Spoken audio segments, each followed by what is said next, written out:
ಬೆಲೆ ಕಡಿಮೆಯಾದರೂ ಕೂಡ $50 ಬಂದರೂ ಕೂಡ $113 ಇದ್ದದ್ದು $50 ಬಂದರೂ ಕೂಡ ಎಕ್ಸೈಸ್ ಡ್ಯೂಟಿನ ಜಾಸ್ತಿ ಮಾಡಿದ್ರು ಕೂಡ ಒಬ್ರು ಬನ್ನಿ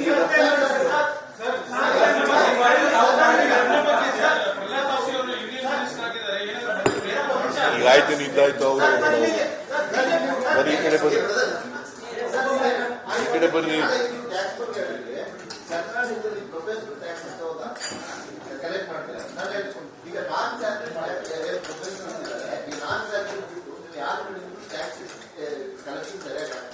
ಫಾರ್ ಎಕ್ಸಾಂಪಲ್ ಲಾಯರ್ಸ್ ಇದ್ದಾರೆ, ಡಾಕ್ಟರ್ಸ್ ಇದ್ದಾರೆ, ಬೇರೆ ಬೇರೆ ಅವರು ಮೊನ್ನೆ ನೀವು ರಿವ್ಯೂ ಮಾಡಿದ ಪ್ರಕಾರ -17% ಗ್ರೋತ್ ಇದೆ. ಇಲ್ಲ ನೋಡಪ್ಪ, ನೀನು ಸ್ವಲ್ಪ ತಿಳ್ಕೊಂಡ್ರಿ ಹೇಳ್ತೀನಿ.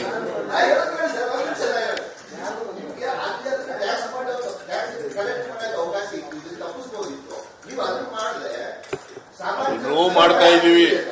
ಅದನ್ನು ನೋಡಪ್ಪ, ಏಪ್ರಿಲ್ ಮೇ ಎಲೆಕ್ಷನ್ ಇತ್ತಲ್ವಾ, ಕೋಡ್ ಆಫ್ ಕಾಂಡಕ್ಟ್ ಇತ್ತಲ್ವಾ, ಆಗ ರಿವ್ಯೂ ಮಾಡಕ್ಕಾಗಲಿಲ್ಲ. ನಾನು ರಿವ್ಯೂ ಮಾಡಿದ್ದೀನಿ. ಈಗ ಅವರಿಗೆ ಟಾರ್ಗೆಟ್ ಫಿಕ್ಸ್ ಮಾಡಿದ್ದೀನಿ. ಹೋದ್ ಸಾರಿ ಏನಾಯ್ತು ನೀವು ತಿಳ್ಕೋಬೇಕು ಸ್ವಲ್ಪ. ನಾನು ಮಧ್ಯದಲ್ಲಿ ಬಜೆಟ್ ಮಂಡಿಸಿದೆ ಜುಲೈ ತಿಂಗಳು. ಬಸವರಾಜ ಬೊಮ್ಮಾಯಿ ಆಗಲೇ ಬಜೆಟ್ ಮಂಡಿಸ್ಬಿಟ್ಟಿದ್ರು. 23-24ಕ್ಕೆ ಬಜೆಟ್ ಮಂಡಿಸ್ಬಿಟ್ಟಿದ್ರು. ಅವರು ಒಂದು ಟಾರ್ಗೆಟ್ ಕೊಟ್ಟಿದ್ರು. ನಾನು ಬಂದ್ಮೇಲೆ ಇನ್ನೂ ಹೆಚ್ಚು ಟಾರ್ಗೆಟ್ ಕೊಟ್ಟೆ, ತೆರಿಗೆ ಟಾರ್ಗೆಟ್. ಹಾಗಾಗಿ ಟಾರ್ಗೆಟ್ ರೀಚ್ ಆಗಕ್ಕಾಗಲಿಲ್ಲ. ನಂಬರ್ 1. ನಂಬರ್ 2, ಈ ಸಾರಿ ಟಾರ್ಗೆಟ್ ಕೊಟ್ಟಿದ್ದೀವಿ. ಮತ್ತೆ ಕೋಡ್ ಆಫ್ ಕಾಂಡಕ್ಟ್ ಬಂತು, ಎಲೆಕ್ಷನ್ ಬಂತು. ಏಪ್ರಿಲ್ ಮೇ ಜೂನ್ನಲ್ಲಿ ರಿವ್ಯೂ ಮಾಡಿದ್ದೀನಿ. ಈ ಸಾರಿ ಟಾರ್ಗೆಟ್ ರೀಚ್ ಆಗೇ ಆಗ್ತೀವಿ. ಇದನ್ನು ಟಾರ್ಗೆಟ್ ರೀಚ್ ಆಗ್ತೀವಿ ಅಂದ ತಕ್ಷಣ ರಿಸೋರ್ಸಸ್ ಮೊಬಿಲೈಸ್ ಮಾಡಬಾರ್ದು ಅಂತ ಇಲ್ಲ. ನೀವೆಲ್ಲ ಸ್ವಲ್ಪ ದಯಮಾಡಿ ಹೇಳಿ ಕೇಂದ್ರದವರಿಗೆ, ನಮಗೆಲ್ಲ ನಾವು ಪಾಲ್ ಕೊಡಬೇಕಲ್ಲ ಹೆಚ್ಚಾಗಿ, ಆ ಪಾಲ್ ಕೊಡ್ಸಕ್ ಹೇಳಿ.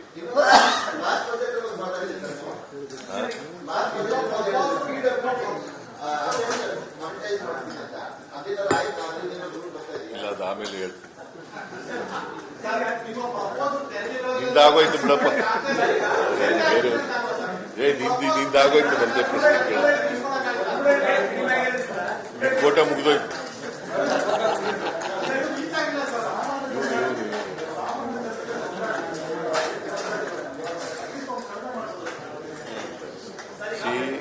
ಬೇರೆ ರಾಜ್ಯಗಳಿಗಿಂತ ಕಡಿಮೆ ಇದೆ, ಬಿಜೆಪಿ ಸರ್ಕಾರಗಳಿಗಿಂತ ಕಡಿಮೆ ಇದೆ. ಬಿಜೆಪಿಯವರು ರಾಜಕೀಯಕ್ಕೋಸ್ಕರ ಮಾಡ್ತಾ ಇದ್ದಾರೆ. ಅದಕ್ಕೋಸ್ಕರ ಈಗ ನಾವು ಮಾಡಿರ್ತಕ್ಕಂಥದ್ದು ಜನಸಾಮಾನ್ಯರ ಹಿತವನ್ನೂ ಕೂಡ ಗಮನದಲ್ಲಿ ಇಟ್ಕೊಂಡು, ಬೇರೆ ಪಕ್ಕದ ರಾಜ್ಯಗಳನ್ನ ಇರ್ತಕ್ಕಂಥ ಬೆಲೆಗಳನ್ನು ಗಮನದಲ್ಲಿ ಇಟ್ಕೊಂಡು ನಾವು ಈಗ ಮಾಡಿದ್ದೀವಿ. 3,000 ರೂಪಾಯಿ ಹೆಚ್ಚು ಮಾಡಿದ್ದೀವಿ. ಅದೇನು ದೊಡ್ಡ ಹೊರೆ ಏನಲ್ಲ.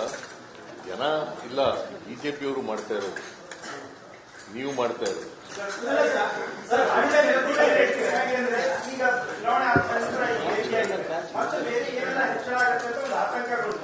ಏನು ಆತಂಕ?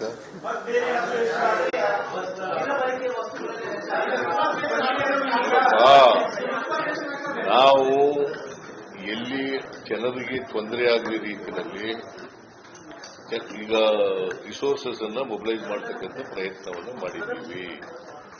ಜನರಿಗೆ ತೊಂದರೆ ಆಗದ ರೀತಿಯಲ್ಲಿ ಯಾವ ತೆರಿಗೆನೂ ಕೂಡ ಹೆಚ್ಚು ಮಾಡಿ. Okay, thank you. ಬಗ್ಗೆ ಯಾವುದೇ ಕಾಳಜಿ ಇಲ್ಲ. ನಂಬರ್ 2, ಬಡವರ ಬಗ್ಗೆ, ಜನಸಾಮಾನ್ಯರ ಬಗ್ಗೆ, ಅವರ ಅಭಿವೃದ್ಧಿ ಬಗ್ಗೆ ಯಾವುದೇ ಅವರಿಗೆ ಕಾಳಜಿ ಇಲ್ಲ.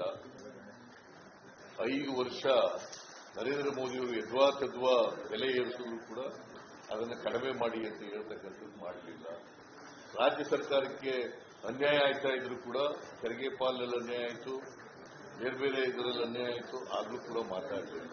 ಅವ್ರಿಗೆ what moral rights number 1. Number 2, ನಮಗೆ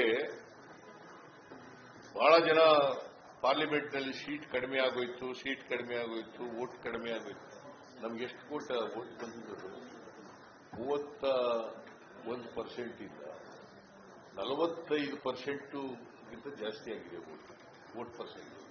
ಕಡಿಮೆ ಆಯ್ತಾ ಜಾಸ್ತಿ ಆಯ್ತಾ? 13%ಗಿಂತ ಜಾಸ್ತಿ ಆಯ್ತು. ಗೊತ್ತಾಯ್ತಾ? ಒಂದ್ ಸೀಟ್ ಇತ್ತು ನಮಗೆ 2019ರಲ್ಲಿ, ಒಂದೇ ಸೀಟ್ ಇದ್ದದು, 9 ಸೀಟ್ ಬಂತು. ನಾವು ಸೋತಿದ್ದೇವ? ಅವ್ರು ಎಷ್ಟಿದ್ರು 2019ರಲ್ಲಿ? ಎಷ್ಟಿಪ್ಪ ಇದ್ರು? 25 ಅಲ್ಲ, 25. ಈಗ ಎಷ್ಟಿದ್ರು? ಸೋತಿರೋರು ನಾವು, ಅವರು ಏನೇ ಹೇಳ್ತೀವಿ ನೀವು, ಅನಲೈಸು ಮಾಡಲ್ಲ, ಏನೂ ಇಲ್ಲ. ಅವರು ನಮಗಿಂತ ಪಾಯಿಂಟ್ ಸಮಥಿಂಗ್ ಎಷ್ಟೋ ಹೆಚ್ಚಾಗಿದ್ದಾರೆ ಅಷ್ಟೇ. ಅದು ಏನೋ ಅಲೆ. ನಾವು 31% ಇತ್ತು ಹೋದ ಸಾರಿ ಪಾರ್ಲಿಮೆಂಟ್ ಚುನಾವಣೆ, ಈಗ 45% ಹೋಗಿದೆ. ಗೊತ್ತಾಯ್ತಾ? ಸುಮಾರು 13%ಗಿಂತ ಜಾಸ್ತಿ ಆಗಿದೆ.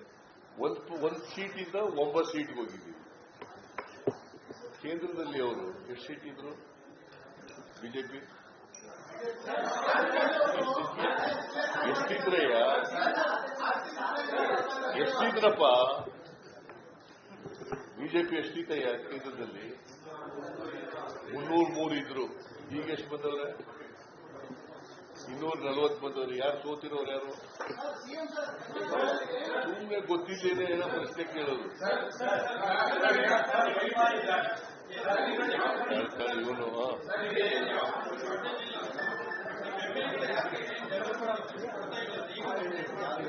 ಯಾರು ಹೇಳಿಲ್ಲ, ಯಾರು ಹೇಳಿಲ್ಲ. ಯಾವ ಸಂದರ್ಭದಲ್ಲಿ ಹೇಳಿದ್ದಾರೆ ಗೊತ್ತಿಲ್ಲ. ನನ್ನ ಹತ್ರ ಬಂದು ಯಾರು ಕೂಡ ಅಭಿವೃದ್ಧಿ ಕೆಲಸಗಳಿಗೆ ದುಡ್ಡು ಕೊಟ್ಟಿಲ್ಲ. ಆಮೇಲೆ ಇದು ಮಾತ್ರ ಹೇಳ್ತೀನಿ, ಇದು ಬಡವರ ಕಾರ್ಯಕ್ರಮ, ಇದಕ್ಕೂ ಚುನಾವಣೆಗೂ ಸಂಬಂಧ ಇಲ್ಲ. ವೋಟ್ಗೋಸ್ಕರ ಮಾಡಿರ್ತಕ್ಕಂಥ ಕಾರ್ಯಕ್ರಮ, ಬಡವರಿಗೆ ಆರ್ಥಿಕವಾಗಿ ಸಾಮಾಜಿಕವಾಗಿ ಶಕ್ತಿ ಕೊಡಲಿಕ್ಕೆ ಮಾಡಿರ್ತಕ್ಕಂಥ ಕಾರ್ಯಕ್ರಮ. ಎಲ್ಲ ಕಾರ್ಯಕ್ರಮಗಳನ್ನು ಕೂಡ ಮುಂದುವರಿಸ್ತೀವಿ.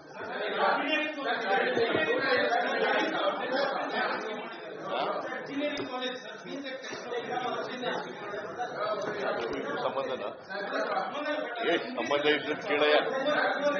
ಬೆಲೆ ಏರಿಕೆ ಬಗ್ಗೆ ಅದು ಆಮೇಲೆ ಹೇಳ್ತೀನಿ.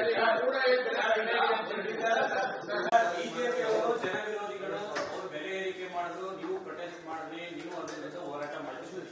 ಬಟ್ ಈಗ ಆರ್ಥಿಕವಾಗಿ ಯಾವುದೇ ರೀತಿ ಸಮಸ್ಯೆ ಇಲ್ಲ, ನಾವು ರಾಜ್ಯದ ಅಭಿವೃದ್ಧಿಗೆ ಬೇರೆ ಬೇರೆ ಸಂಪನ್ಮೂಲ ಕ್ರೋಢೀಕರಣ ಮಾಡಬೇಕು ಅಂತ. ಬಟ್ ಅದನ್ನ ಜನರ ಮೇಲೆ ಹೊರೆ ಇರೋದ್ರ ಮೂಲಕ ಮಾಡಬೇಕಾ?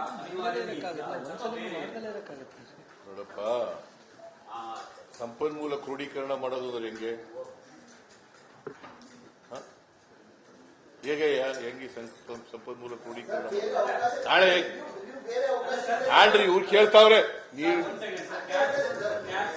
ಅವ್ರು ಇವ್ರು ಕೇಳಿದ್ದಾರೆ, ಆಮೇಲೆ ನೀವು ಕೇಳಿ.